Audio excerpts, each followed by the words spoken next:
अस्सलाम वालेकुम, सुबह खैर पाकिस्तान के साथ हाजिर है साइमा अमजद। उम्मीद है जनाब खुशबाश होंगे, अपनी ज़िंदगी की एक हसीन सुबह का आगाज़ कर चुके होंगे, करने वाले होंगे। अच्छा सा ब्रेकफास्ट किया होगा, चाय कॉफ़ी पी ली होगी if you are a tea lover, tea addict like myself, या आपने कॉफ़ी ले ली होगी। एनी हाउस कुछ चीज़ें होती हैं, जो कुछ रिचुअल्स होते हैं ना, जो हमारी लाइफ का हिस्सा होते हैं, जो हमारी मॉर्निंग रिजीम्स होती हैं, मॉर्निंग रूटीन्स होती हैं, इवनिंग रूटीन्स होती हैं, नाइट रूटीन्स होती हैं। और यू नो व्हाट, क्या होता है, कुछ चीज़ें होती है ज़िंदगी में जिनसे आपको प्यार हो जाता है, और प्यार के अलावा कुछ चीज़ें ऐसी होती हैं जिनकी आपको आदत पड़ जाती है, कुछ लोगों के साथ की, कुछ लोगों से बात करने की, कुछ लोगों के रोज़ देखने की। And then you know what, even कि आपकी अपनी लाइफ में भी अगर आप देखें, तो अगर आप apart from the people if you look around, तो आप देखेंगे कुछ ऐसी चीज़ों की भी आपको आदत होती है, जैसे कि आपको अपने रूम की, आपको अपने बेड की, अपनी वॉच की, अपने मोबाइल की, कुछ ऐसी चीज़ें जो आपकी डेली ज़िंदगी का हिस्सा हो जाती हैं। Let me tell you one thing, you know, कि जो आदत होती है ना, ये बहुत ख़तरनाक चीज़ होती है। बिकॉज जब आप किसी भी चीज़ की आदत अपने आप को डाल देते हो, और फिर उससे दूरी जो होती है ना, वो आपके लिए रियली एक बहुत बड़ा मसला हो जाता है। कि जब वो चीज़ आपको नहीं मिलती, कोई शख्स, कोई कोई भी इंसान, या कोई भी छोटी मोटी चीज़, तो जनाब जब भी आप अपनी लाइफ में कोई काम रोज़ कर रहे हैं, तो इस चीज़ को आप ज़रूर जहन में रखिए कि आप अपनी ज़िंदगी का हिस्सा बना रहे हैं, आप अपनी हैबिट्स डेवलप करें। और जो हैबिट्स होती है ना, वो बन के आपके पर्सनालिटी ट्रेट बन जाते हैं जनाब। तो अ वेरी गुड मॉर्निंग आप लोगों का। आज जो भी आपका कोई भी गोल है लाइफ में, कोई भी इंपॉर्टेंट चीज़ है, I wish you all the best for that. और जनाब इसके साथ ही हम चलेंगे आज की टॉप स्टोरीज की तरफ। टॉप स्टोरीज तो इतनी ज़्यादा हैं, अगर हम मुल्क के अंदर की बात करें, पाकिस्तान के अंदर भी सियासी गहमा गहमी अपने अरूज पर है।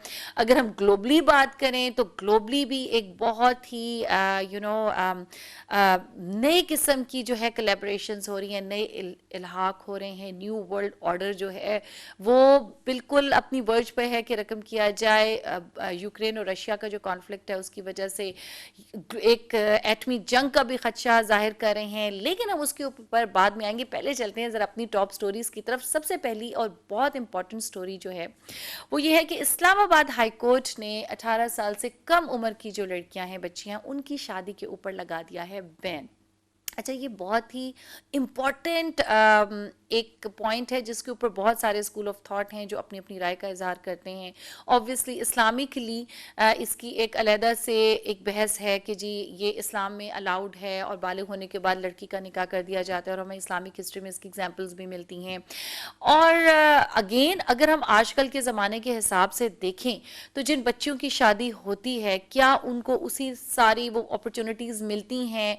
क्या उनकी सिक्योरिटी और सेफ्टी इंश्योर्ड है आजकल के ज़माने में? जब आप किसी भी छोटी बच्ची की 14-15 साल की उम्र में उसकी शादी कर देते हो, एंड देन किस आई मीन जो एक एज का एक कोई कंपैरिजन होता है, कोई कंपैटिबिलिटी होती है, उसको मद्देनज़र रखा जाता है कि नहीं रखा जाता। ये बहुत इंपॉर्टेंट कदम है। आई एम श्योर कि ये एक बहुत अच्छा इकदाम भी है। इवन कि मेरे हिसाब में 18 साल जो है उसमें भी बच्ची बिल्कुल मासूम और यंग होती है, और शायद अपनी अच्छाई बुराई की तमीज़ उसको तब भी नहीं आ पाती, but still that is the minimum benchmark which needs to be achieved कि जी 18 साल से पहले आप नहीं करें। बहुत ही जुल्म है। और आजकल के इस कंपेटिटिव दौर में जब हम कहते हैं कि जी माशरे की तख्लीक करनी है, माएँ पढ़ी लिखी होनी चाहिए, उनकी अपनी तरबियत और एजुकेशन एटलीस्ट इस लेवल की हो कि वो जो आगे आइंदा आने वाली नस्ल है उसकी तरबियत कर सकें। और जिस तरीके से ट्रांजिशन हो रही है ना पूरी वर्ल्ड में, पूरी दुनिया में, तो हमें भी थोड़ा सा चेंजेस अपने अंदर लेकर के आनी होंगी। That is a very important order, और आई होप कि अब इसको इम्प्लीमेंट भी करवाया जाएगा, क्योंकि अभी भी यू नो व्हाट, अभी भी बहुत सारी जगहों पे अगर आप हमारे ट्राइबल एरियाज़ में देख लें, या कुछ गांव देहात में देख लें, जो बच्चियां हैं उनको एज अ मीडियम ऑफ, जैसे होता है ना कि किसी भी बार्टर सिस्टम के तहत आप कोई भी चीज़ कर रहे हो, उनको उस मीडियम के तौर पर यूज़ किया जाता है। ख़ानदानों में लड़ाइयाँ हैं, ख़ानदानी दुश्मनियाँ हैं, उनकी सुलह के लिए जी आप अपनी बच्चियों की शादियाँ करवा देते हैं उनकी मर्ज़ी के बरखिलाफ। अच्छा, हमें एक चीज़ तो पता है, एक चीज़ तो हमने इस्लाम से उठा ली कि जी आपने जो शादी है वो बालिग होते ही कर देनी, लेकिन जो बाकी सारे एस्पेक्ट्स, जो प्रोटोकॉल्स, जो SOPs इस्लाम ने रखी हैं लड़का और लड़की की शादी में, हम उसे कतई नज़रअंदाज किए देते हैं कि जी लड़की की मर्जी शामिल हो, वो किससे शादी करना चाहती है उसकी रिस्पेक्ट की जाए। इस्लाम तो औरतों को बहुत हकूक देता है, लेकिन अगेन जी that is very important news जो हमने कहा चले हम आपसे शेयर करेंगे। एक और बड़ी गर्मा गर्म खबर जनाब, क्रिकेट की जो दुनिया है उसके अंदर भी जी धूमें मची हुई हैं। अभी हमने देखा पहले T20 की गहमा गहमी थी, लास्ट ईयर हमने देखा उससे पाकिस्तानी क्रिकेट टीम जो है वो उभर के एक टाइगर की तरह, एक खतरनाक टीम, वो जो रमीज राजा सब कहते थे ना हम पाकिस्तानी क्रिकेट टीम को खतरनाक टीम बनाएंगे, वो लिटरली खतरनाक तरीन टीम बना के वो जो है सामने आए। अभी हमने देखा जी PSL सीजन 7 की जो है पुरजोश और बहुत ही जबरदस्त किस्म के हीटेड और हाई वोल्टेज मैचेस हमने देखे। अब जनाब ऑस्ट्रेलिया की टीम जो पाकिस्तान को विजिट कर रही है, ये बहुत अहम दौरा है किसी भी मुल्क की एक अहम क्रिकेट टीम का, और उसके लिए जो सबसे मज़ेदार खबर है जनाब वो ये है कि उसके 3 दिन रहते हैं अभी मैचेस शुरू होने में, लेकिन ऑल टिकट सोल्ड आउट। अब जबकि NCOC ने भी कह दी कि तमाम शायकीन क्रिकेट जो है फुल स्ट्रेंथ के साथ जाके स्टेडियम में मैचेस देख सकेंगे। That is a very healthy activity, very very healthy activity. तो जनाब तमाम टिकट्स फ्रो हो चुके हैं। अगर आपके पास अभी टिकट नहीं है तो आप प्लीज़ अपने घर में बैठें और सुकून से मैच देखें। प्लीज़ जाके जो है ना वहाँ जाके हमें स्टेडियम में अब जाने की एफर्ट करने की जरूरत नहीं, क्योंकि अब होगा क्या कि जो नेक्स्ट स्टेप होता है फिर वो टिकट्स ब्लैक होना शुरू हो जाती हैं। बट जी all ticket sold out.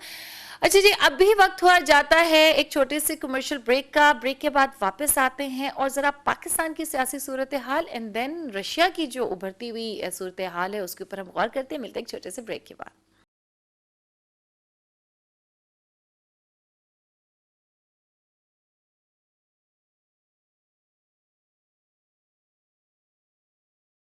Welcome back जी, सुबह खैर पाकिस्तान में एक बार फिर आपको साइमा अमजद का खुश आमदेद। अच्छा जी, एक तो जो पाकिस्तान के जो सियासी हालात है ना वो बहुत गर्मा गर्मी जो है उसमें पाई जाती है। तहरीक अदम एतमाद लाई जा रही है, लॉन्ग मार्च हो रहे हैं। उसके बाद हमने देखा कि अब वज़ीर आज़म इमरान खान साहब ने खुद अपने इत्तेहादियों से मुलाकातों का जो है सिलसिला शुरू कर दिया है। उन्होंने चौधरी बरादरान से भी मुलाकात की और अब वो MQM से भी मुलाकात करेंगे। कराची जाके खुद उन्होंने ये बेड़ा उठाया, क्योंकि जो तहरीक अदम एतमाद लाने की अपोजिशन की काविशें हैं उसका ये जो है मुंह तोड़ जवाब दिया जा रहा है। लॉन्ग मार्च का भी भरपूर जवाब दिया जो महंगाई के खिलाफ हो रहा था। उसमें अगर हमने देखा जाए तो एकदम से 10 रुपए वजीर आजम साहब ने पेट्रोल की कीमत कम की, फिर दिन में बिजली की कीमत में कमी आई। तो यहाँ पे जो सियासी जोड़ तोड़ है उसका जो है वो पूरा एक सीन क्रिएट है, हीटेड चीज़ें हैं और अब देख रहे हैं। चौधरी बरादरान से जब वजीर आजम साहब की मुलाकात हुई तो उन्होंने उनको अपनी भरपूर साथ की, ना सिर्फ यकीन दहानी कराई बहर उस पर महंगाई का इशू सामने आया। उन्होंने कहा जो महंगाई है उसके लिए हुकूमत को कुछ ना कुछ करना चाहिए, कर भी रही है लेकिन थोड़ी सी नाकाम नजर आती है इस सिलसिले में। अगर देखा जाए ग्लोबली तो ऑब्वियसली जो इम्पैक्ट है अब यूक्रेन वॉर से जो महंगाई है इसके ऊपर एडवर्स इफेक्ट्स आएंगे। ये तो कुछ था सियासी मंजरनामा जो पाकिस्तान का था, लेकिन अगर हम ग्लोबली इसका इफेक्ट देखें तो हमने देखा कि जी कल सदर बाइडन की आज सुबह बल्कि उनकी जो तकरीर आ रही थी और जो हम जो सिक्योरिटी कौंसिल के इजलास हैं, जो सलामती कौंसिल है उसके जो बयानात आ रहे हैं, सैंक्शंस लगाई जा रही हैं। बाइडन साहब ने कहा कि जी हम लोगों ने पूरे एयर बेसिस बंद कर दिए हैं रशिया के और रशिया तनहा रह गया है, उसकी जो स्टॉक मार्केट है वो 40% क्रैश कर गई है और बहुत सारी इस तरह की बातें उन्होंने की। जो नेटो की अफवाज हैं उन्होंने भी अपनी जो है इजहार यकजहती का इजहार किया है यूक्रेन की आवाम के साथ और वहाँ की हुकूमत के साथ। उन्होंने कहा जी उनको हर तरीके से जो है इमदाद भी फराहम की जाएगी, असला भी फराहम किया जाएगा, जो पोलैंड के रास्ते यूक्रेन तक पहुंचाया जाएगा, जो फौजी साजो सामान है दिफाई मदद की सूरत में तो हमने देखा, लेकिन अभी भी जो कोई भी नेटो अफवाज वहां पे डायरेक्टली नहीं जा रही हैं और वहां जाके उनका साथ नहीं दे रही हैं, सिर्फ फौजी साजो सामान जो है उसकी सूरत में उनकी मदद की जा रही है। दूसरी तरफ अगर हम पाकिस्तान में देखें तो अभी पिछले दिनों बलूचिस्तान में जितने BFC के ऊपर हमले हुए या पाक फौज पे हमले हुए, उसके अंदर भी जो वहाँ पे असलहा मिला है वो भी अमेरिकी साख्त का है, ना सिर्फ अमेरिकी साख्त का है, उस पे अमेरिकन सिग्नेचर्स भी हुए हुए हैं। अब ये वो असला भी हो सकता है जो अफगान वॉर के बाद अमेरिकी इनखला जब वहाँ से हुआ था तो वहाँ पे वो जो असला छोड़ गए थे तो वो भी हो सकता है यूज़ हो रहा हो, या बाय डिफ़ॉल्ट बाय डिज़ाइन ये वहाँ पे पहुँचाया जा रहा है, शेप अप किया जा रहा है, क्योंकि एक स्कूल ऑफ थॉट ये भी कहता है कि जी अब जो वर्ल्ड वॉर की एक नई कोलैबोरेशंस हो रही हैं, इल्हाक हो रहे हैं, उसमें ये बाय डिज़ाइन बलूचिस्तान में भी कुछ यहाँ पे भी जो अमन व अमान है उसकी स्टेबिलिटी को थोड़ा सा शेकी किया जाएगा, उसको थोड़ा सा हिलाने के लिए ये काम किया जाएगा। अगेन जी बहुत सारे सवालात हैं सूरत में, वहाँ के अवाम क्या कहते हैं। हमारे साथ जनाब मौजूद हैं अली सरवर नकवी साहब जो एक फॉर्मर एम्बेसडर हैं। अस्सलाम वालेकुम अली साहब, कैसे हैं आप? वालेकुम सलाम, मैं ठीक हूँ, थैंक यू। जी अच्छा अली सरवर नकवी साहब, आपने देखा कि जी जो बाइडन साहब की तकरीर उन्होंने की बहुत ज़्यादा जी वहाँ पे रशिया के कॉन्फ्लिक्ट के ऊपर, और रशिया को वार्न भी किया, बहुत सारी पाबंदियाँ रशिया के ऊपर लगा दी गई हैं, उनके एयर बेसिस कह रहे हैं कोई भी उनकी जो फ्लाइट्स हैं नो मैटर व्हाट किसी भी तरह की वो वहां पे यूज नहीं हो सकती। फिर हमने देखा कि कल जी बैंकिंग सिस्टम जो स्विफ्ट है उससे अलहदा कर लिया गया, और बाइडन साहब का कहना यही था कि जी 40% जो है स्टॉक मार्केट जो है उनकी क्रैश कर गई है। किस तरीके से देख रहे हैं आप इस सारी सिचुएशन को, और बाइडन साहब का जो खिताब उन्होंने किया है उसको किस तरीके से देखते हैं आप? देखिए, बात यह है कि जो इंटरनेशनल ऑर्डर एक बैनुल अक़वामी निज़ाम था वो कोलैप्स कर रहा है, क्योंकि रूस ने अपने कहीं फैसला कर लिया कि वो यूक्रेन जो कि एक आज़ाद और खुद मुख्तार मुल्क है उस पर हमला करे, और वो उसका हमला जारी है।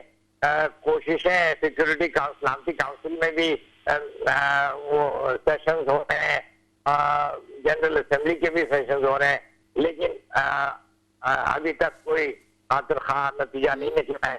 अब इस बैकग्राउंड में बाइडन साहब की जो तकरीर है वो तकरीर तो सख्त है, और रूस के ऊपर बड़े बड़े सख्त पाबंदियों की बात की है, उसको वार्निंग दी है, और उसको कहा है कि अपने वो जारियत से वो भाग आए, लेकिन कोई ऐसा कदम नहीं उन्होंने बताया जिससे कि इस चीज को फौरन के फौरन रोका जा सके। और अमेरिका ने पहले भी वाज़ेह किया हुआ है कि वो अपनी अफवाज वहां नहीं भेजेगा। तो सूरत हाल बड़ी कशीदा है, टेंशन है उस इलाके में, फिर लोगों की का इनखला, रेफ्यूजीज का प्रॉब्लम, तो ये एक बैनुल अक़वामी निज़ाम कोलैप्स कर रहा है। अच्छा जी, अभी यूक्रेन से हमारे साथ मौजूद हैं इस्राइल खोखर साहब, हम उनका भी व्यू पॉइंट लेते हैं कि वहाँ पे क्या सिचुएशन चल रही है, और किस तरीके से वहाँ की जो आम आवाम है उनको क्या मुश्किलात पेश आ रही हैं, और क्या वहाँ पे सिचुएशन। अस्सलाम वालेकुम नूइल खोखर साहब, कैसे हैं आप? Thank you so much for joining us. जी वालेकुम अस्सलाम, बहुत शुक्रिया। जी जी, अच्छा नूइल साहब, आपने यूक्रेन में आप वहाँ पर मौजूद हैं, सारी सिचुएशन आप देख रहे हैं, और क्या हालात है वहाँ पे जो आम सिविलियंस हैं, सिविल सोसाइटी है, और जो ख़ास तौर पे पाकिस्तानी स्टूडेंट्स का हम सुन रहे थे कि जी वो वहाँ पे फंसे हुए हैं, PIA की से रिक्वेस्ट कर रहे हैं, कुछ कोशिशें हुकूमत की जानिब से कुछ काविशें शुरू भी हुई हैं, कुछ खाने पीने के वहाँ मसाइल हैं, तो आप किस तरीके से वहाँ पे क्या सिचुएशन है? जी, जो पाकिस्तानी कम्युनिटी और स्टूडेंट्स यहाँ पे यूक्रेन में मौजूद हैं उनको हमने तकरीबन सक्सेसफुली सबको इनखला कर लिया है, यहाँ से इवैक्यूएट कर दिया है, और 1200 पाकिस्तानी कम्युनिटी के लोग इस वक्त यूक्रेन से बाहर भेज दिए हैं। इस वक्त 60 से 70 जो पाकिस्तानी कम्युनिटी के लोग इंक्लूडिंग स्टूडेंट्स जो बॉर्डर पे हैं, सेफ हैं, वो भी आज शाम तक क्रॉस कर जाएंगे, और शाम तक हमें उम्मीद है कि हमने तकरीबन तमाम पाकिस्तानियों को यूक्रेन से निकाल देंगे। इसके बाद हम अपनी तरनोपल में और लवीव में बेसिस मेंटेन रखेंगे, ताकि इक्का दुक्का अगर कोई पाकिस्तानी फैमिलीज रह गई हैं या फंसे हुए हैं लोग तो उनका भी हम इंतजार करेंगे, उनको भी रिसीव करेंगे, और फिर उनको रिफ्रेश करके आगे मुल्क से बाहर जाने के लिए हेल्प करेंगे। जी। नवील साहब, ये बताइएगा कि वहाँ के यूक्रेन के कुछ एरियाज ऐसे थे जो पूरी तरफ से, चारों तरफ से ऑक्यूपाई हो गए हुए थे रशियन फोर्सेस की तरफ से। वहां से भी कुछ इत्तलात आ रही थी कि वहां पर भी कुछ पाकिस्तानीज फंसे हुए हैं जिनको जाने का, जहां पे बॉर्डर तक पहुंचने का अंदिया दिया जा रहा था कि यहाँ पे पहुंचे, वो वहां तक नहीं पहुंच पा रहे थे। तो क्या उन एरिया से भी लोगों को इवैक्यूएट कर लिया गया है? जी, 2 एरियाज़ थे ऐसे, एक सूमी शहर है और एक चरनीत है। हमने किसी को अंदिया नहीं दिया इस सब्जेक्ट में। मैं बच्चों के साथ और स्टूडेंट्स जो हैं उनके साथ लगातार कम्युनिकेशन में हूँ। हमने इनको सबको एडवाइस किया गया था कि पहले आप सब महफूज रखें अपने आप को, जिस तरह हालात इजाज़त देंगे हम आपका अरेंज कर देंगे। क्योंकि पहले सबसे ज़्यादा ज़रूरी है कि आपकी अपनी हिफाज़त हो, इवैक्यूएशन हमारी ज़िम्मेदारी है। हम उनकी जो सिविल एडमिनिस्ट्रेशन है उनके साथ भी इन टच थे। अभी जो सूमी में बच्चे थे 17 उनके लिए हमने अरेंज किया है। अभी थोड़ी देर में हमें उनकी कंफर्मेशन आ जाएगी कि जो फर्स्ट ट्रेन वहां से सूमी से मॉस्को के लिए जाती है उसके ऊपर उनको वहां से इवैक्यूएट कर देंगे। जो हमारे सफीर हैं मॉस्को में वो उस पर कोऑर्डिनेट कर रहे हैं। चरनीव में इस वक्त काफी मुश्किल हालत है। वहां पे जो बच्चे थे उनको कहा है अभी वहीं पे मौजूद रहें और फिर उसके बाद हम उनको वहां से निकालेंगे। इसके अलावा तमाम यूक्रेन से हमने स्टूडेंट्स को और ज्यादातर पाकिस्तानी कम्युनिटी को जो जाना चाहते हैं उनको निकाल दिए। सही। अच्छा नोएल खोखर साहब, आप हमें ये बताइएगा कि अभी जैसे देखें कि यहाँ पे जितने भी वज़राए ख़ारजा थे और जो है सलामती कौंसिल है, पाकिस्तान के ऊपर ये प्रेशर है कि वो हम आउटराइटली जाएं और इसको रशियन जो इन्वेजन हुई है यूक्रेन के ऊपर उसको कंडेम करें। तो वहाँ बैठ के आप क्या महसूस करते हैं कि पाकिस्तान को क्या कदम उठाना चाहिए?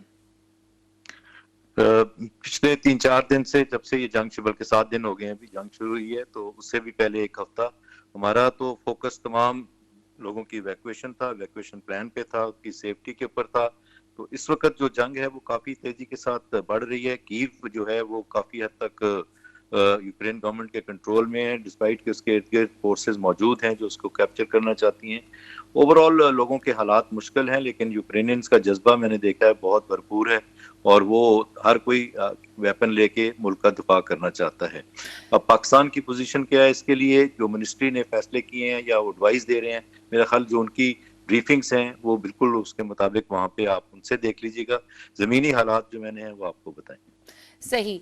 अच्छा, इसमें आज जी सदर जो बाइडेन की जो तकरीर थी उसके अंदर उन्होंने बड़ा ये बरमला कहा कि जो रशिया है वो अकेला हो गया है और उनकी दुनिया भर में और उनकी जो स्टॉक मार्केट है वो क्रैश हो गई है और नेटो अफवाज ने दिफाई मदद करने का ऐलान किया है कि वो पोलैंड के रास्ते जो दिफाई साजो सामान है वो यूक्रेन तक पहुंचाया जाएगा। तो आपको लगता है कि सिर्फ दिफाई जो साजो सामान की मदद है वो इनफ होगी या नेटो अफवाज को भी यूक्रेन की मदद को आना चाहिए? गुज़श्ता रात में बच्चे जो ट्रेन हमारी आखिरी आ रही थी खरकीव से, हम उसको मसरूफ थे, बच्चों को लेट नाइट पहुंची है और मुझे तकरीर और वो सारा सुनने का मौका नहीं मिला। लेकिन यहाँ पे जो हालात हैं वो मैंने आपको बताए हैं और वो लोग जो यूरोप से बाहर आ रहे हैं, नेटो से आ रहे हैं, उनके साथ लेस होकर मुकम्मल तौर पे अपने मुल्क को महफूज करना चाहते हैं, लड़ रहे हैं। जमीन के ऊपर काफी ज्यादा जो रेजिस्टेंस है वो स्टिफ देखने में आ रही है।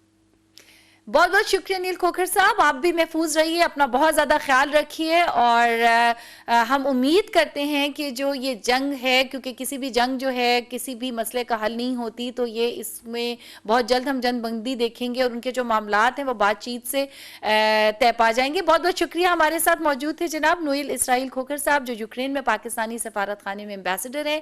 इसके साथ ही जनाब वक्त हुआ जाता है एक छोटे से कमर्शियल ब्रेक का। ब्रेक के बाद हाजिर होते हैं अपने एक और सुपर अमेजिंग गेस्ट के साथ। हमारे साथ रहिएगा, मिलते हैं ब्रेक के बाद।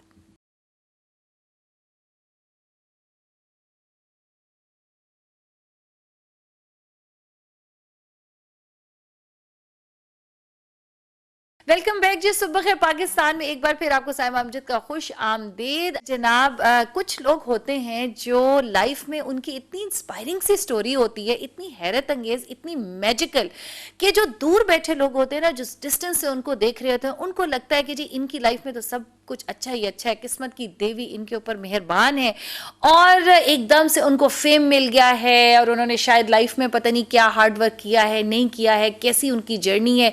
क्यों? क्योंकि हम उनको देख रहे होते हैं सोशल या डिजिटल मीडिया पे, या लाइफ के वही एस्पेक्ट्स हम देख पा रहे होते हैं जो वो हमें दिखाना चाह रहे होते हैं, बट उसके पीछे क्या स्ट्रगल होती है और किस तरीके से एक जो सक्सेसफुल आदमी है उसकी सक्सेस की जो एक जर्नी होती है, जिसको मैं तो हमेशा वैसे पेनफुल जर्नी कहती हूँ, बट अगेन हर एक के साथ ये डिफरेंट हो सकता है। तो आज भी जनाब हमारे पास आपके लिए मौजूद हैं बड़ी अमेजिंग से एक शख्सियत है मिस्टर हिशाम सरवर साहब। रिसेंटली उनको वज़ीर आज़म साहब ने एक अवार्ड से भी नवाजा और फ्रीलांसर हैं, मार्केटिंग के गुरु हैं और भी बहुत सारा इनका एक ह्यूज प्रोफाइल है, डोमेन है। आज हम इनकी शख्सियत और इनकी ज़िंदगी के पन्नों को जानने की, उसमें झांकने की कोशिश करते हैं। अस्सलाम वालेकुम हिशाम सरवर साहब, कैसे हैं आप? Thank you so much. बहुत शुक्रिया। सबसे पहले तो आपका बहुत शुक्रिया, आपने अपने कीमती वक्त में से वक्त निकाला आज हमारे सुबह खैर पाकिस्तान के नाजरीन के लिए। तो ये बताइए हिशाम सरवर कौन है? वो वही हैं जिनको हम देखते हैं, जो हमें नजर आते हैं सोशल मीडिया पे, या आपकी शख्सियत के और ऐसे पहलू भी हैं जिनको लोग नहीं जानते? नहीं, बिल्कुल 100% वही हूँ, वही है, कोई मुनाफिकत नहीं है। जो मैं हूँ वो मैं हूँ और वो सोशल मीडिया पे भी वही प्रोजेक्ट होता है। बल्कि मैं तो कोशिश करता हूँ सोशल मीडिया पे अपने वो एस्पेक्ट्स भी दिखाऊं जो नॉर्मली लोग नहीं दिखाते हैं। मैं अपना पर्सनल लाइफ भी शेयर करता हूँ, ह्यूमर, फन, मेरी एक्टिविटीज, मेरी कार्रवाइयाँ। हाँ, तो जो है वो है, उसमें कुछ ऐसा नहीं है कि जो निजी लाइफ में अलग हो और सोशल लाइफ में अलग हो, एक्सेप्ट फॉर द फैमिली।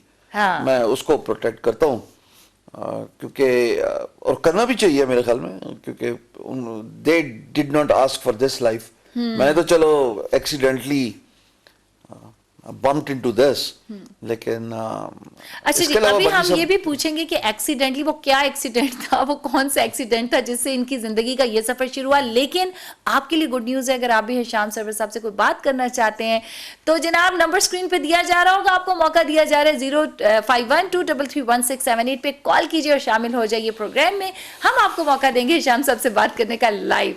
अच्छा जी, वो क्या हादसा था जिसने हिशाम सरवर को आज का हिशाम सरवर बना दिया? मेरी जिंदगी में ना 2 टर्निंग पॉइंट्स हैं। एक टर्निंग पॉइंट है 1998 का, 1998 का, जहाँ पे मुझे नौकरी से अस्सलाम वालेकुम किया कहा गया और निकाल दिया गया। हाँ, धक्के मार के निकाल दिया। जिसको कहते हैं चला ऐसा गया। क्यों हुआ? वो किसी का कसूर नहीं है, मेरा भी नहीं है और उस ऑर्गेनाइजेशन का भी कसूर नहीं है। पाकिस्तान की बड़ी कंपनी है, टेलको है। मैं वहाँ पे एज अ कस्टमर सर्विस काम कर रहा था और बकौल मेरे इमीडिएट बॉस के मुझे बोलना नहीं आता, ओह माय गॉड। ओके। तो वो मुझे कहते थे तुम इस तरह बात किया करो लोगों से, और मैं एक मेरा अपना अंदाज बयान है, हर इंसान का होता है, उसको थोड़ा चेंज करने की कोशिश भी की, लेकिन देन आई रियलाइज कि नहीं यार ये बहुत ही ज़्यादा कोटेड हो चुका है।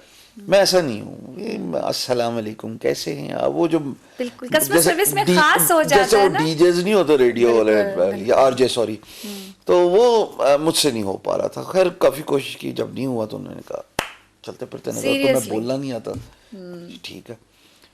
तो मेरा जो स्कूल का जर्नी है, 4th क्लास से लेके 10वीं क्लास तक, इसके बाद नहीं किया। मैं बैक बेंचर था और back bencher I used to design sketches of my teachers classroom. Okay. और सर बड़े अच्छे अच्छे स्केच बनाता था, यानी कि you are a born artist, right? Creative और सोचना, ये 2 मेरे फोटे हैं, आज तक यही है। आप मुझे कहेंगे ना ऐसा कर लो तो मैं मनोमन नहीं तस्लीम करूंगा। अच्छा। मैं पहले उसमें अपनी एनालॉजी अप्लाई करूंगा, सोचूंगा कि ठीक कह रही है कि नहीं कह रही, और अगर मुझे ठीक लगेगा तो मैं करूंगा, नहीं लगेगा तो मैं आउटराइटली ना कर दूंगा उसमें। तो क्रिएटिविटी ये ऐसा क्यों है, मतलब चलते चलते अगर दरख्त है तो दरख्त का साया ऐसे क्यों आ रहा है जमीन पे, मतलब ये सारी चीजें मैं सोचता हूँ। तो स्केचेस बनाता था, स्केचेस बनाते बनाते मुझे अच्छी डिजाइनिंग आ गई।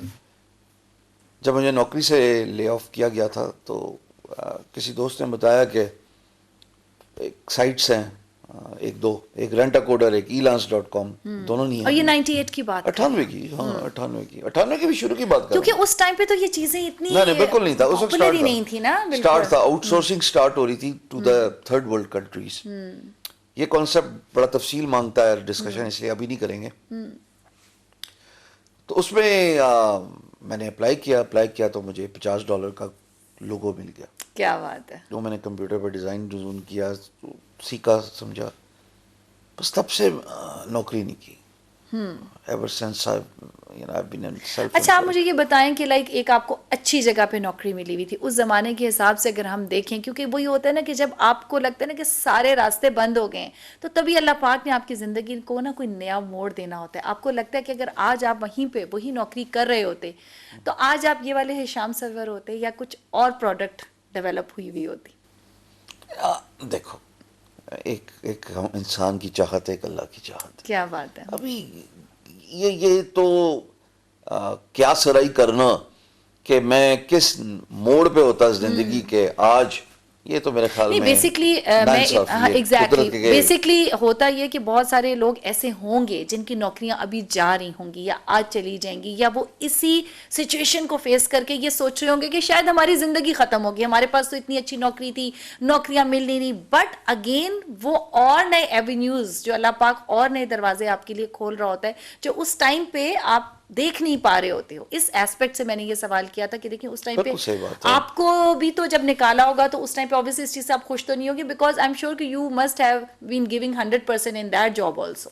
आप अपनी सी कोशिश तो कर रहे थे। जाहिर है सर्वाइवल के लिए इंसान कोशिश करता है, लेकिन बुरा वक्त और अच्छा वक्त पार्ट ऑफ लाइफ है। मुझे एक बात तो समझ लग गई कि बुरे वक्त में मायूस नहीं होना और अच्छे वक्त में भंगड़े नहीं डालने। अच्छा, अच्छे वक्त में भंगड़े नहीं डालने, नहीं, सेलिब्रेट नहीं करना? बिल्कुल भी नहीं। ऐसा क्यों? पता नहीं, मैं ऐसे ही हूँ। बिल्कुल भी नहीं। बल्कि मुझे जिस तरह वक्त गुजर है, मुझे ये रियलाइज हो रहा है कि पता नहीं फिलोसॉफिकल ना साउंड हो जाऊं कि ये एक स्टेज है, बस हम सारे एक्टर्स हैं, है ना? हाँ, बस ऐसे ही है। ये तो है। हम एक थोड़े वक्त के लिए आए हैं, जो हम में से बेहतर अदाकार होगा तो उसको इधर ज्यादा अच्छी परफॉर्मेंस पेश करे, है ना? अच्छा, ये बात वाकई आपने बड़ी पते की है। जो फिलोसॉफिकल तो हो जाएगा, बट हो सकता है हम थोड़े से फिलोसॉफिकल भी हो जाएं।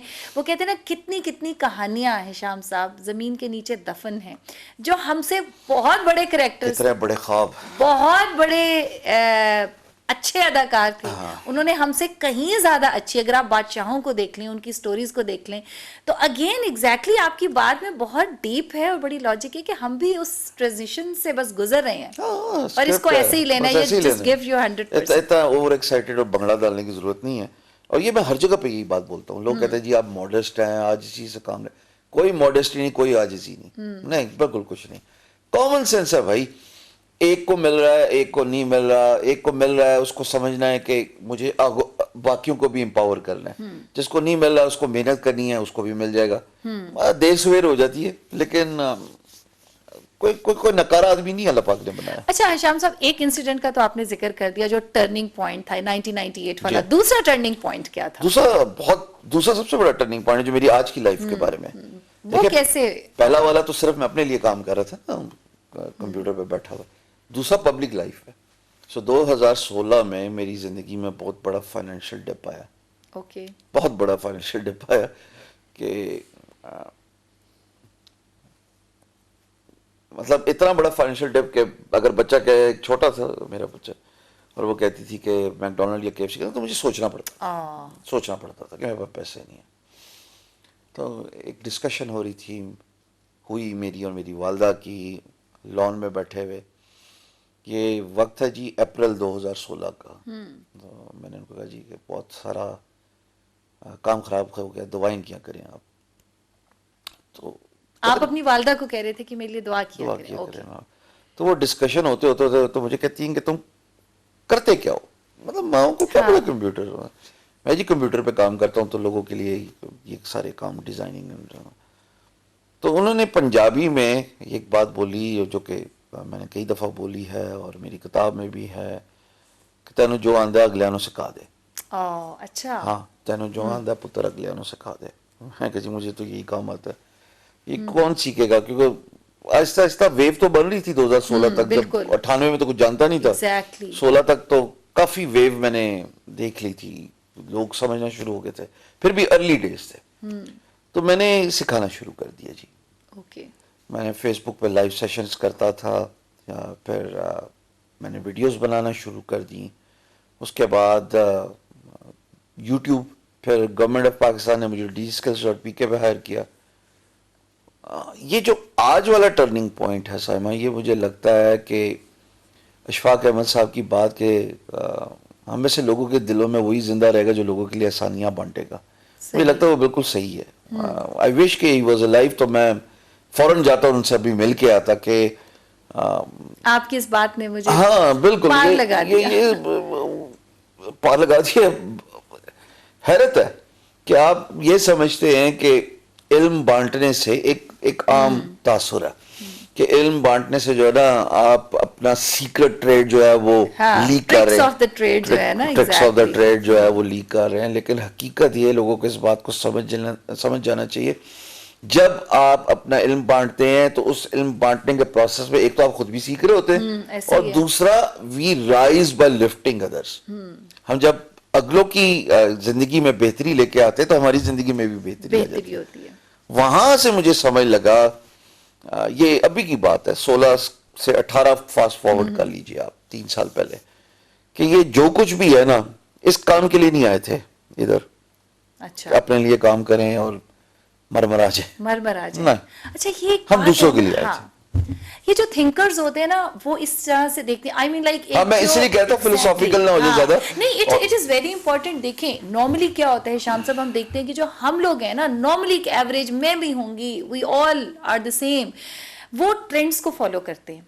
ठीक है, वो अपनी यूनिकनेस को नहीं, वो ट्रेंड। अच्छा जी, अब हिशाम साहब ने चूंकि फ्रीलांसिंग शुरू किया तो मुझे भी करनी है, बिकॉज इनको तो सदारती अवार्ड मिल गया, तो मुझे कैसे मिलेगा? सदारती नहीं है, यू नो। हाँ एग्जैक्टली, वजीर आजम साहब ने आपको अवार्ड दे दिया ना, इंतजार में हूं, उसके इंतजार वो भी मिलेगा वो भी इंशाल्लाह हो जाए। अच्छा, अब इतना अवार्ड है, चूंकि हिशाम साहब को मिल गया तो हमें भी मिल ही जाएगा। अच्छा, ये जो ट्रेंड्स को फॉलो करना है, ऑब्वियसली जब आप सिखा रहे हैं तो आप अपनी एक फॉलोइंग क्रिएट करें, those who are looking up to you, और जो आपके फुटस्टेप्स पे चलना चाहती है, तो वो अपनी यूनिकनेस कैसे क्रिएट करेंगे, किस तरीके से आइडेंटिफाई, या ये सिर्फ वो स्टेपिंग स्टोन्स हैं, लर्निंग पॉइंट्स हैं, एंड देन अगेन उनको अपने लिए अपनी मंजिल खुद क्रिएट करनी है, शेप करनी है? उनमें से जो अनऑर्थोडॉक्स थिंकर्स हैं, जो सोचने की जिसारत रखते हैं, मुझे लगता है वो अपनी नई राहें निकाल देंगे इसी फील्ड के अंदर।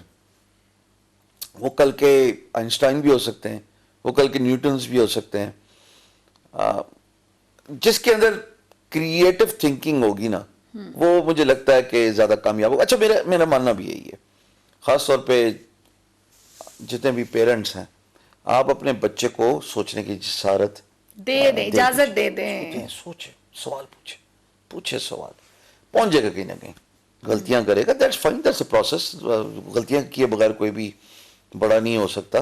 पर वर्ल्ड इकोनॉमिक फोरम ने 25-25 की जो लिस्ट निकाली है, उसमें creative thinking is in top 10। Creative thinking का मतलब ये है कि आप किसी भी सॉल्यूशन को वन डायमेंशनल व्यू नहीं दे रहे होते, आप उसको मुख्तलिफ पर्सपेक्टिव से देख रहे होते हो, उसमें अपनी जो है वो सोच इनकलकेट कर रहे होते हो, और फिर उसके बाद यू जो कंक्लूजन है उसको मनोमन तस्लीम नहीं कर रहे। ये बड़ी इंपॉर्टेंट बात है कि उसके जो कंक्लूजन हैं जो दुनिया ने आपको बताए हैं, उसको आप मनोमन तस्लीम नहीं कर रहे, उसमें आप अपनी थॉट प्रोसेस जो है वो लगा के अपने एक सॉल्यूशन ड्राइव करते हैं। और अगर वो मैच कर रहा है, हाँ, जो प्री डिफाइंड आंसर्स हैं, अगर तो मैच कर रहा है इसका मतलब ठीक, नहीं तो फिर दोबारा करें। अच्छा, ये आपने जो बात की है ना, इसमें देखिए वही वाली बात है कि हमें बताया जाता है, हमें सोच हमारे दिमाग में बचपन से डाली जाती है ना, and then you are one or rebellious कह लें, अनऑर्थोडॉक्स कह लें, whatever it is, but एक थिंकर को बहुत सारी चीजें जब कहते हैं ना लर्न करनी है, तो रीलर्न भी करनी है, अनलर्न भी करनी है। Unlearning that you know few concepts which हमें दिए गए, वो कितने इंपॉर्टेंट है कुछ नया क्रिएट करने के लिए। मुझे एक वाकया याद आ गया। 10वीं क्लास मेरे वालिद पोस्टेड थे कोयटा में। वो डॉक्टर हैं आर्मी Okay. में ना, तो थ्योरम्स आपको याद होंगे जो बैलेंस करने होते थे, left hand side is equal to right hand side, Exactly. 10वीं में मैट्रिक में। तो एक दो दफा मैंने समझा, उसके बाद वही अपनी एनालॉजी और अपनी क्रिएटिव थिंकिंग इनकलकेट करके, तो उस्ताद से मैंने पूछा, मैंने कहा इसकी जरूरत क्या प्रैक्टिकल लाइफ में। अब फेडरल गवर्नमेंट में तो सवाल पूछने का मतलब है कार्डिनल सन, Can't be वो exact. उठा लेता था डंडा, इधर आना पुत्र, अच्छा वो मारना शुरू कर दे। Oh my उस God. जमाने में तो फिजिकल बीटिंग वाज अ वो कहते थे ना माँ बाप जैसे कि जी हड्डियां हमारी चमड़ी आपकी, ये बड़ा एक फेमस कोटेशन थी। गवर्नमेंट स्कूलों में ना, Exactly. अब पता नहीं क्या होता नहीं। जब उन्होंने मार मूल लिया, मुझे आज तक सर का नाम भी याद है लेकिन नहीं बोलूंगा। तो जब मार लिया तो कहते हैं अब पूछेगा। Oh my God. अभी मैं इतना ढीठ आदमी, मेरे सवाल का जवाब नहीं मिला। मैं कहा हाँ, मुझे बताएं, आप उस्ताद हैं। अब मैं कहा मार तो खाली से ज्यादा क्या मारेगा बोल मुझे। अब आप मुझे बताएं, आपकी जिंदगी में इस लेफ्ट हैंड साइड और राइट हैंड साइड के थ्योरम को मैच करने कौन सा चंद चढ़ा उनको दिया? खुद नहीं पता होगा। ये वर्ड मैंने बोलने की देर थी, चंद चढ़ा दिया, वो फिर मारना शुरू हो गया मुझे। अच्छा बोला तो मैंने गलत था, वर्ड सिलेक्शन ऑफ वर्ड्स तो अच्छे नहीं थे। उसके बाद उसने मुझे क्लास से निकाल दिया।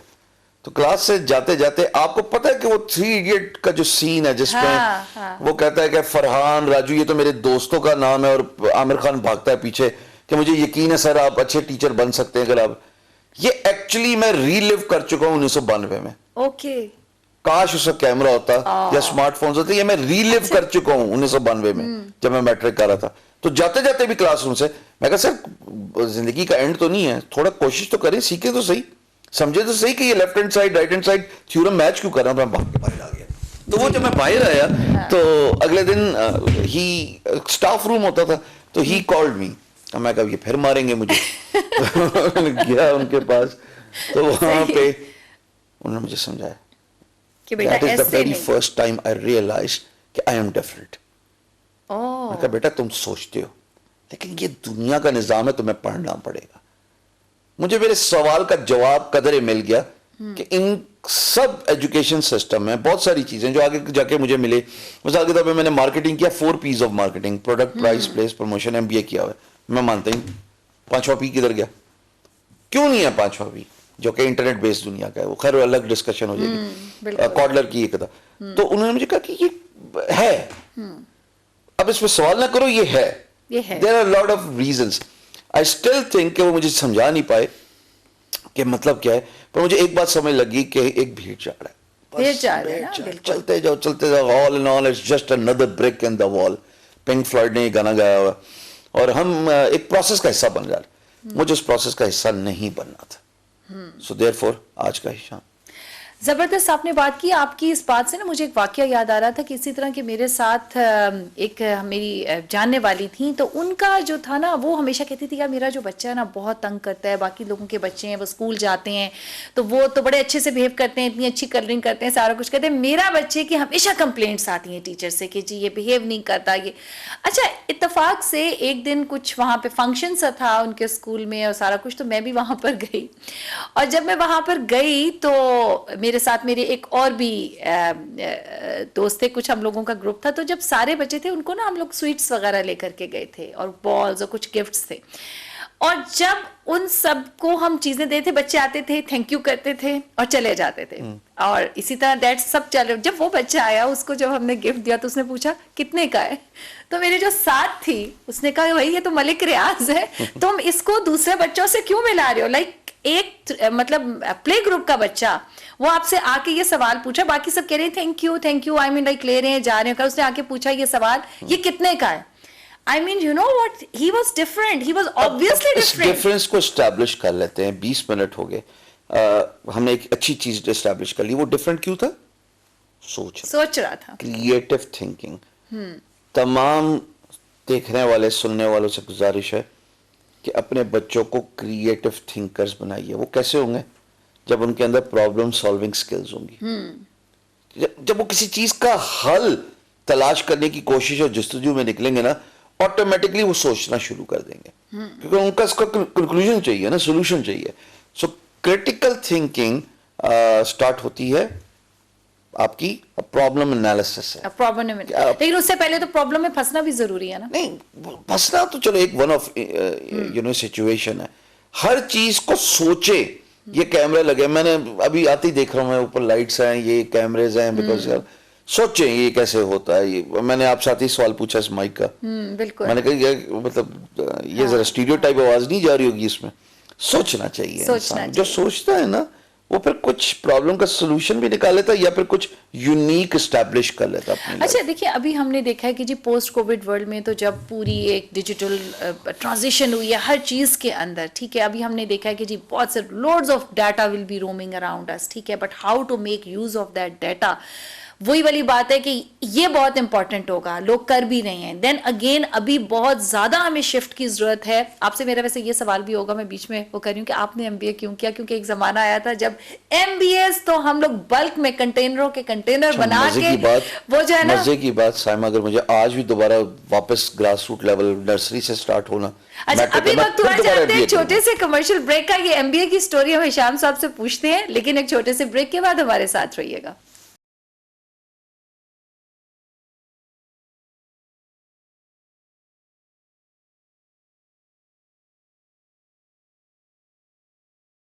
वेलकम बैक जी। सुबह खैर पाकिस्तान में मजेदार गुफ्तगू का सिलसिला जारी है हिशाम साहब के साथ, और मुझे लग रहा था कि मैंने हिशाम साहब को पकड़ लिया है कि ये तो बहुत डिफरेंट करते हैं, ट्रेंड्स को फॉलो नहीं करते। और मेरा सवाल इनसे ये था कि एमबीए इन्होंने क्यों किया, क्या ट्रेंड्स को फॉलो किया? क्योंकि एक जमाने में आपको पता है ट्रेंड चला था जी MBA, masters in business administration, और करवा रहे हैं मास्टर्स बिजनेस एडमिनिस्ट्रेशन में और उसके बाद ढूंढ रहे हैं नौकरियां, मतलब बिजनेसेस नहीं कर रहे। तो आपकी एमबीए की स्टोरी क्या है शाम? नहीं, मुझे बिल्कुल पर्पसली एमबीए किया, और मैंने बताया ना अगर मैं दोबारा भी करना पड़े तो यही करूंगा। दोबारा भी करना? पहले सही नहीं हुआ? नहीं, पहला सही नहीं हुआ कि वो जो मेजर्स था ना वो मार्केटिंग में था। ओके। अभी जो मेजर्स है वो दिल करता है कि ई मार्केटिंग में, हालांकि मैं खुद डिजिटल मार्केटिंग दुनिया को पढ़ाता हूँ अब, लेकिन उस वक्त मार्केटिंग सीखने का या उसमें मेजर्स करने का मकसद ये था कि मैं चाहता था कि मैं सीखूं how to sell and market the product और service you will get into the future. पहले मैंने सोचा था कि मैं एफिलिएट प्रोडक्ट्स जो हैं वो लेके आऊँगा चाइना से, जिसको आज ड्रॉप शिपिंग कहते हैं, और उसको फिर मार्केट करूँगा पाकिस्तान में। ओके।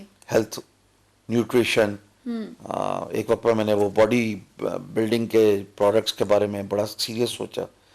फिर हम लोगों की एक बुटीक थी 1997 में स्टार्ट की थी, तो वो भी एक इंस्पिरेशन थी कि इसको बेचना कैसे है, आउटरीच कैसे करना है, मार्केट कैसे करना है, इसको कैसे एडवर्टाइज करना है। और as a matter of fact मैं और मेरा बड़ा भाई एक दफ़ा एक अंग्रेजी का न्यूज़पेपर, उस जमाने में अखबार पढ़ा जाता था, संडे में एडवर्टाइजमेंट्स होती थी बड़े-बड़े पेज, और इतनी जब मैं उसका अभी भी वैसे है वो ट्रेंड। अच्छा है वो है। जब मैं आई डोंट नो, पता नहीं कौन पढ़ता होगा, मैं यही तो सोच रही हूं कौन पढ़ता होगा इतनी डिटेल्स। अच्छा लोग पढ़ते हैं और कॉल्स भी करते हैं, अगर आप कुछ एडवर्टाइज कर दो ना टू, अभी भी है ऐसे लोग। तो जब मैंने वो रेट लिया, मैंने और मेरे बड़े भाई ने, अंग्रेजी का अखबार था, उस पर संडे में जो इनसाइड फ्रंट पेज है वो फुल पेज ऐड, उसने बताया जी ₹1,00,000 1999 की बात। तो हमारी तो इतना आई फॉल है उस पर, आई फॉल का मतलब इतने लोग उसको देखते हैं और उसको, मैं कहा अच्छा ठीक है।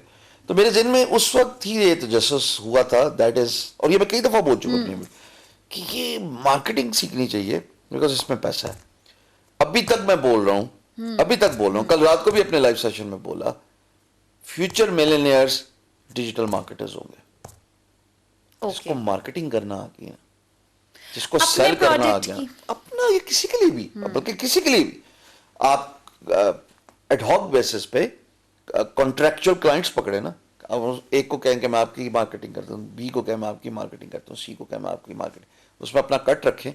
और लोगों को तो नहीं पता कि कैसे सोशल मीडिया या इंटरनेट बेस्ड मीडियम्स पे वेबसाइट पर ट्रैफिक लाई जा सकती है ताकि आप अपनी प्रोडक्ट और सर्विस बेच सकते हैं। आपको तो पता है अगर आप सीख लें, और अगर आप सीख लें, मैंने कोविड-19 में बड़ा मसल फ्लेक्स किया इसका।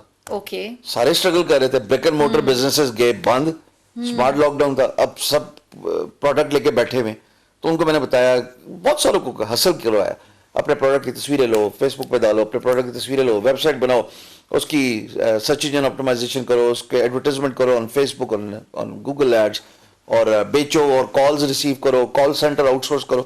तभी तो कोविड-19 में हमारी मुझे लगता है कि आईटी की ग्रोथ एक्सपोनेंशियली ज्यादा हुई है, बिकॉज लोगों ने बहुत ज्यादा लोगों ने ये समझना शुरू कर दिया कि जो traditional brick and motor retail stores हैं, बिजनेस हैं, उनको तो आती नहीं हो मार्केटिंग, तो हम इनकी हेल्प आउट कर देते हैं।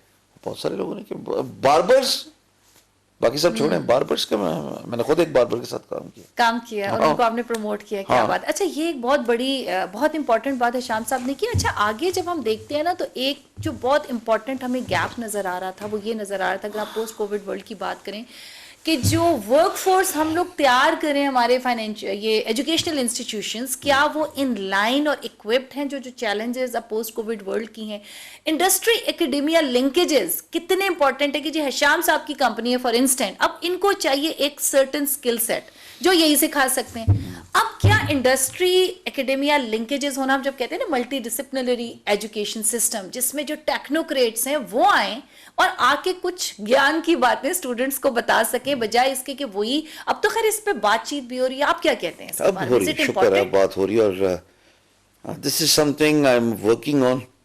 इंशाल्लाह नेक्स्ट जो किक है वो यही है कि हर कोई जो इंडस्ट्री से ताल्लुक रखता है, चाहे वो मिड लाइन मैनेजर है, चाहे टॉप टायर में, वो जाए और अपना फर्ज समझे कि कम्युनिटी सर्विस करनी है, मैंने टू पे बैक टू द पीपल।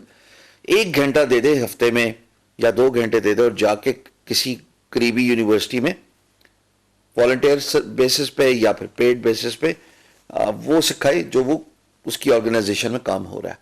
इससे ये होगा कि जो बच्चा while they are still in academia, वो सीख लेगा कि दुनिया में क्या हो रहा है, बाहर निकल के क्या हो रहा है, उसको पता लग जाएगा। अभी क्या हो रहा है, अभी मुझे बताने की जरूरत है, एक मिनिस्टर साहब ने तो खुद ही बोला था कि हमारा 80% बच्चा जो है वो टेक इंडस्ट्री का नॉन यूजेबल है, बिकॉज वो इंडस्ट्री डिमांड को मीट नहीं कर रहा। और यू नो व्हाट, इवन कि जब हमने भी प्रैक्टिकल लाइफ में कदम रखा था तो था कि there is something which you study in books and then जो आप प्रैक्टिकल लाइफ में आते हो तो that is a whole new world. तो कह रहा हूं left hand side is equal to right hand side, क्यों मैच करवा रहे हो और आज तक करवाई जा रहे हो, तभी तो बोल रहा हूं मैं। एग्जैक्टली। और बहुत सारी ऐसी चीजें, आपको वो थ्योरम याद रह गया क्योंकि आपको शायद मार पड़ी थी, लेकिन बहुत सारी ऐसी चीजें जो हमने रट्टी हुई है और अभी भी याद है कि कोई हमसे लिखवा ले और नंबर पूरे दे दे, बट उसकी प्रैक्टिकल इम्प्लीमेंटेशन अभी सुने इक्वेशंस और प्लस और माइनस सम्स की बात हो रही है, एडिशंस की बात हो रही है, ये अब आपने उस टाइम की याद किया। ये नहीं छोड़े ना, ये किस काम के लिए? हाँ, ये कैलकुलेटर किस काम के लिए? अभी मुझे क्यों रट्टा लगवा रहे हैं कि 14 का पहाड़ा या 16 का पहाड़ा, जब ये सारा काम इसमें हो सकता है। और एक और बड़ी बात जिसमें आपको याद है बचपन में एक्स्ट्रा मार्क्स मिलते थे, वो थी अच्छी लिखाई। अच्छा जी, अब हम जैसों की अच्छी लिखाई मेरी नहीं थी इतनी ज्यादा, कुछ लोगों की बहुत होती थी। आई ऑलवेज फेल्ट कॉम्प्लेक्स कि यार राइटिंग अच्छी नहीं है, लेकिन अब आप देखें राइटिंग का तो सिस्टम ही खत्म हो गया। वही ना, बचपन में अगेन मार खाई इस बात में कि लिखाई अच्छी करो और अब कीबोर्ड पे बैठ गए, अब कीबोर्ड पे बैठ गए, तो फिर मतलब उसको चेंज कर दो या इस सिस्टम को चेंज कर दो। ट्रांजिशन तो आता है। अच्छा, ये मुझे बताएं कि अभी हमने देखा कि जी मशरूम्स की तरह आईटी इंडस्ट्रीज जो हैं वो आ रही हैं, एंड देन इन सारी चीज़ों को क्या होगा, क्योंकि बहुत सारी खुल भी रही हैं, कुछ बंद भी हो रही हैं। इवन कि आपने भी कहा कि एक स्ट्रगलिंग टाइम आपका भी आया था, आपने 98 से शुरू किया, एंड देन आपने बताया कि एक बहुत ज़्यादा फाइनेंशियल डिप आई थी आपकी लाइफ में, जबकि आप आईटी इंडस्ट्री से ही मुंसलिक थे। क्या मशवरा देंगे जो अभी फ्रीलांसर्स बैठ के आपको देख रहे हैं, डिजिटल मार्केटिंग करना चाह रहे हैं, बहुत सारी कंपनीज करी हैं, आपको समझ ही नहीं आती कि क्या सही है क्या गलत है? देखिए, फ्रीलांसर्स जो है ना, स्टार्टिंग पॉइंट आपकी जर्नी का, वो डेस्टिनेशन नहीं होनी चाहिए। ओके, ये बड़ा ज़रूरी है। फ्रीलांसर हैंड्स डाउन होता है, काम खुद करेगा, जब करेगा तो पैसे कमाएगा। बट हैंड्स डाउन का मतलब है you have to sit on your desk 24/7। मुश्किल काम। तो एक एज लिमिट है, मैं हमेशा कहता हूँ 25-26 साल के बाद अब आपको पैसिव इनकम परसू करनी चाहिए। पैसिव इनकम का मतलब है आपका मनी नीडल मूव कर रहा है and you are not required to sit on your desk 24/7। Okay, कैसे हो सकता है? कोई ऐसा काम कि आप कंप्यूटर पे ना भी बैठे और मिनिमम आवर्स देख के उसको आप उससे पैसे कमाना शुरू हो जाए। मिसाल के तौर पे ब्लॉगिंग है, मिसाल के तौर पे यूट्यूब कंटेंट है, ई कॉमर्स स्टोर है, कंसल्टेंसी सर्विसेज है। बट फ्रीलांसिंग को जब आप देखते हो as a graphic designer, content writer, video editor, animator, web developer, आपको 24 घंटे डिपेंडिंग ऑन आपको कितना काम मिलता है आपकी किस्मत पे, जब आपको काम मिला तो आपने खुद ही करना है उसको, जब तक आप कंप्लीट नहीं करेंगे आपको उस उजरत नहीं मिलेगी, आपको अपनी मेहनत के ना दाम नहीं मिलेंगे। तो मैं ये कहता हूं कि फ्रीलांसिंग स्टार्टिंग पॉइंट होना चाहिए, पर ये आपकी मंजिल नहीं होनी चाहिए। मंजिल आपकी ऑटोमेटेड बिजनेसेस होने चाहिए। ओके। ये होगी एक बात। अब जब ऑटोमेटेड बिजनेसेस की तरफ आप सफर में गामजन हैं, तो याद रखिएगा जब तक आपको डिजिटल मार्केटिंग नहीं आएगी आपने कामयाब नहीं होना। It's all about knowing how to reach out to the people using internet medium. Okay. Simple बात है। आपको पता है, मैंने बताया मैं एक्सीडेंटली मैं इस स्टेज पे पहुंच गया। इस डिजिटल मार्केटिंग को मैं इसके साथ जोड़ूंगा। मैं तमाम वो डिजिटल मार्केटिंग ट्रिक्स जो सीख रहा था वो मैं अपने आप पे अप्लाई कर रहा था। ओके। और प्रोसेस में वो मामला बेहतर हो गया मेरा, जिसकी वजह से it gives me a very good impression and reason to talk about this के हर एक को डिजिटल मार्केटिंग सीखनी चाहिए। Social media influencer, social media marketing, website के अंदर search engine optimisation, guest posting, blog posting, बाकी प्रोमिनेंट हाई ट्रैफिक वेबसाइट्स पे अपने एडवर्टाइजमेंट्स करना या बैनर ऐड लगाना या उन पे आर्टिकल लिखना। ये एक ऐसा स्पेक्ट्रम बन सकता है जो आपको आपके ऑटोमेटेड बिजनेसेस को परवान चढ़ा सकता है। सही। अच्छा, आप ये कहते हैं श्याम साहब कि आपको खुद सीखना चाहिए। फॉर इंस्टेंस एक एंटरप्रेन्योर, एक आम सादा सा एंटरप्रेन्योर, आपको लगता है कि कोलैबोरेशंस का दौर है? I mean like if you are an entrepreneur, तो बजाय इसके कि आप खुद ही सारा कुछ कर रहे हो, then you can collaborate with someone, some technocrat like you, and then you can कि आप सारा कुछ, you can not be you master of all trade के आप हर चीज खुद ही से करो। तो उसमें फिर आप किन लोगों को सीखना चाहिए? वही जो इसकी तरफ फिर अपना जर्नी रखेंगे, एक्सक्लूसिविटी है उनकी, वो मेंटेन करेंगे, या जो बिजनेस कर रहा है वो भी थोड़ा बहुत समझ ले कि ताकि कोई ब्लफ ना कर सके? थोड़ा बहुत तो नॉलेज होना चाहिए। हाँ। जरूरी नहीं कि आप पूरा का पूरा इनसाइड आउट सीखें उसको, पर थोड़ा बहुत इल्म होना, नॉलेज होना कोई बुरी बात नहीं है, ताकि कोई आपको चीट ना कर सके।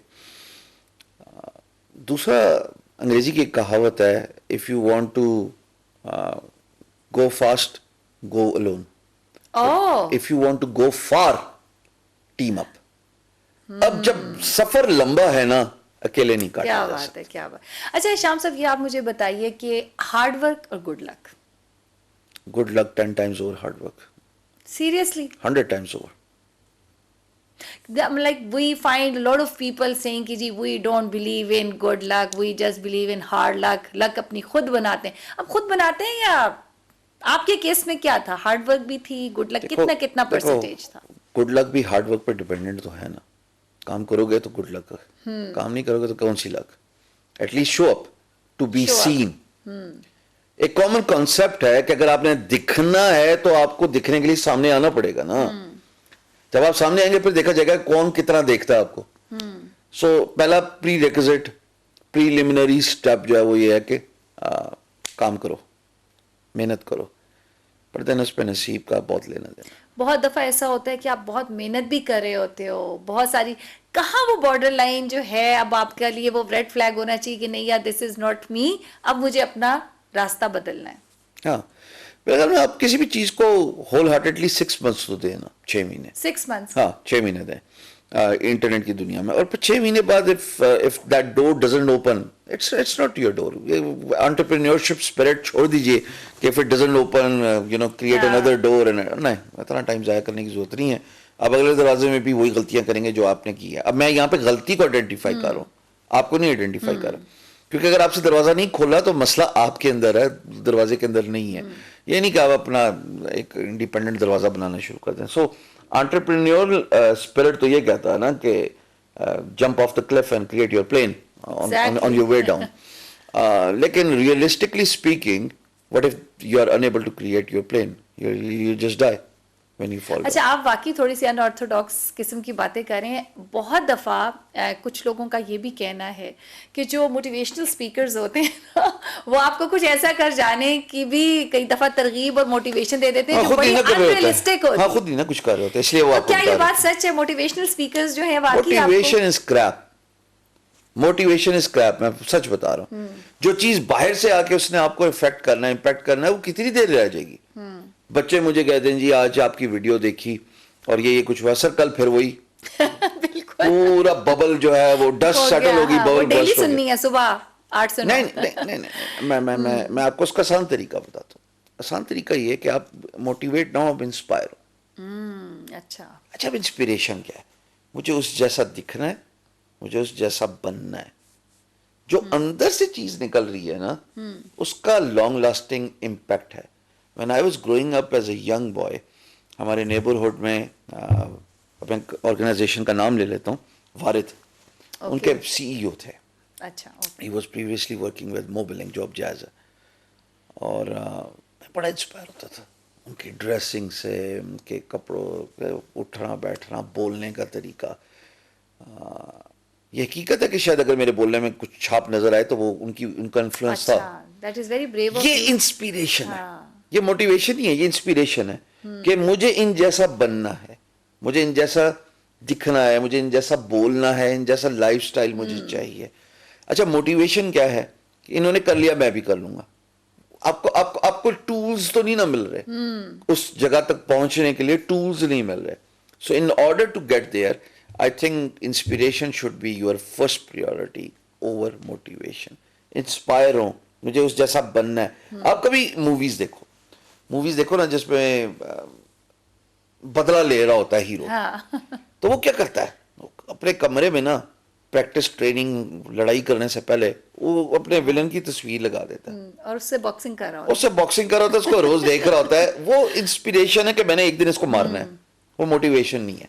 Inspiration comes from with in. जो चीज अंदर से निकल रही है वो लॉन्ग लास्टिंग है। जो चीज बाहर से आके आपको टेम्पररी इम्पैक्ट दे रही है, इफेक्ट कर रही है, वो लॉन्ग लास्टिंग नहीं है, वो बबल है जो मतलब यू मीन टू से कि it is very important for anybody to have role models, कि आपके रोल मॉडल्स हों जिनसे आप इंस्पायर हो। बस आप किसी भी चीज से, खाली रोल मॉडल नहीं, आप किसी भी चीज से इंस्पायर हो सकते हैं। इंस्पायर हो सके, कोई भी पॉजिटिव एनर्जी आप अपने अंदर फील करते हैं, कोई भी अच्छी हैबिट डेवलप करते हैं। अच्छा, एक मुझे और मजे की बात बताएं कि लाइक आप कितना टाइम गुजारते हैं सोशल मीडिया पे?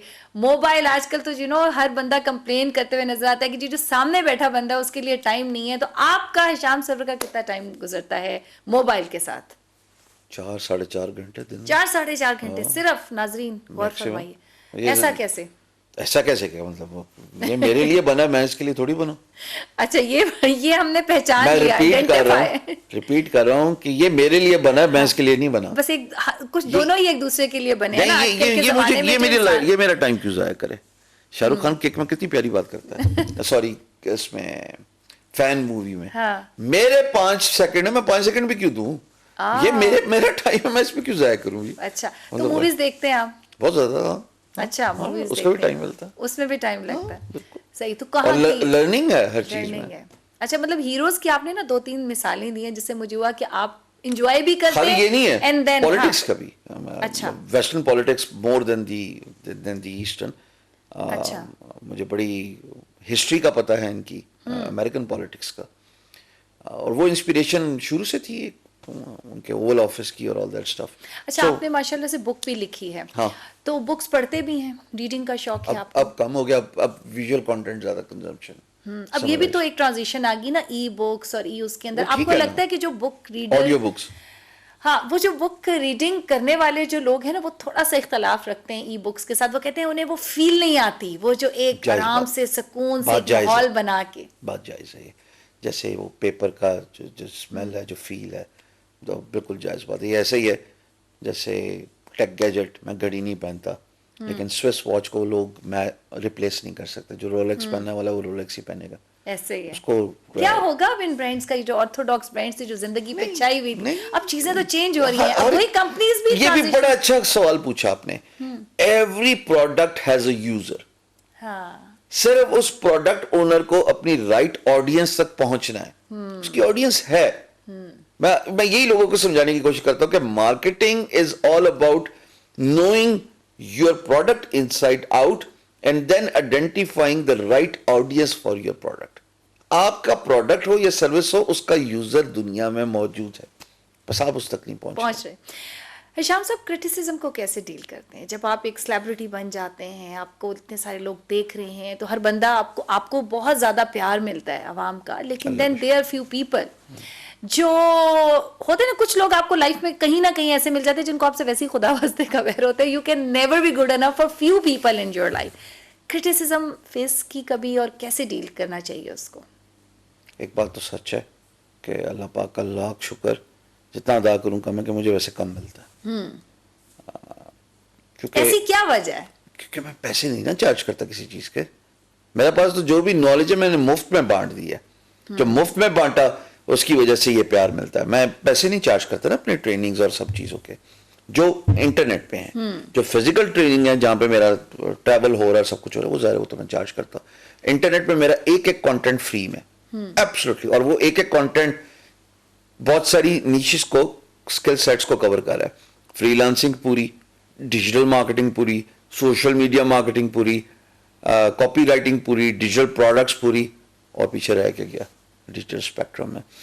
तो चूंकि मैं फ्री में बांटता हूं तो इसलिए कहाँ कम मिलता है. मिलता क्रिटिसिज्म ज्यादा इस बात पे है कि उन दोस्तों की साइड लेता हूं जो पेड कोर्सेज करते हैं, एक बात.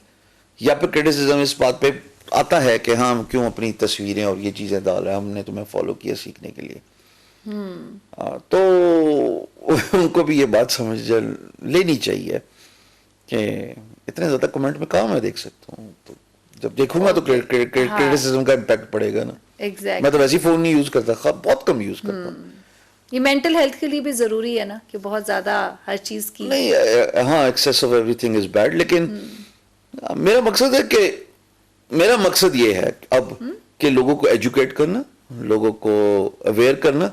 उसके प्रोसेस में मैं जाहिर है जज भी हूँगा.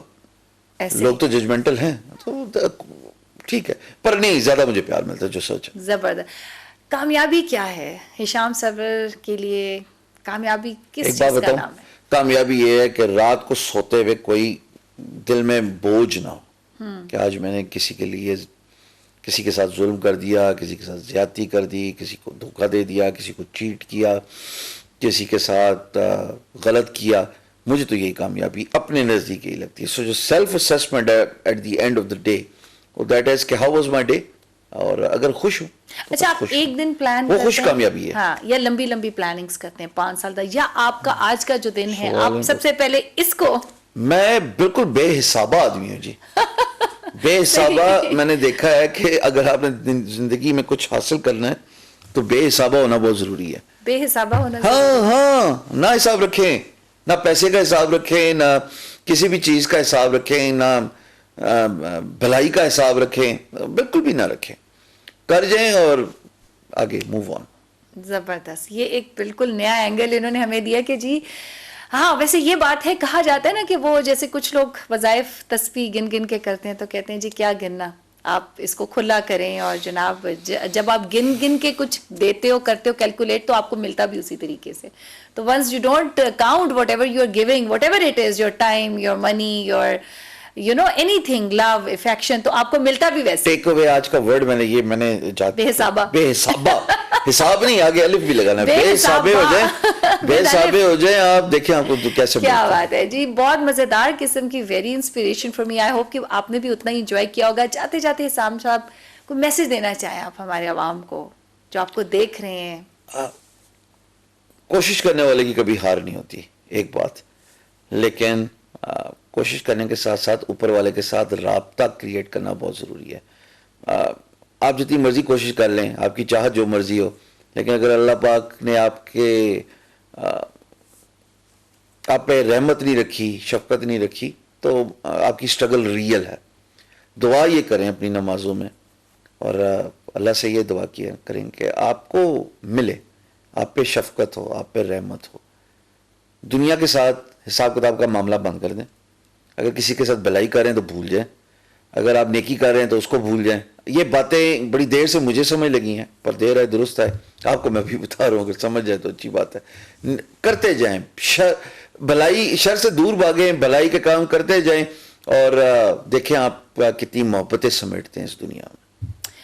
इन्होंने बहुत बहुत शुक्रिया हिशाम साहब, आपने अपना टाइम निकाला और इतने आपने हमें ज्ञान की बातें की. अच्छा, इसमें एक बहुत इंपॉर्टेंट बात थी कि जब हिशाम साहब ये कह रहे थे ना कि देते जाएं और आप इससे दुनिया वालों से हिसाब ना रखें। बहुत सारे लोग जो है ना इसमें क्या होता है वो आपको ये समझेंगे कि शायद बेवकूफ है, शायद वो ऐसा लगता है कुछ लोग जो आपका एडवांटेज आपको लगेगा लेने, बट अगेन अल्लाह पाक की जात है, अल्लाह ताला जो है ना उसके यहाँ हर चीज नोट हो रही है और काउंट हो रही है। इसके साथ ही जी हमारे प्रोग्राम का वक्त हुआ जाता है खत्म। अपना बहुत सारा ख्याल रखिएगा, आपसे मुलाकात होगी कल इसी वक्त इसी जगह, बशर्ते जिंदगी। साइमा अमजद को इजाजत दीजिए, अल्लाह हाफिज।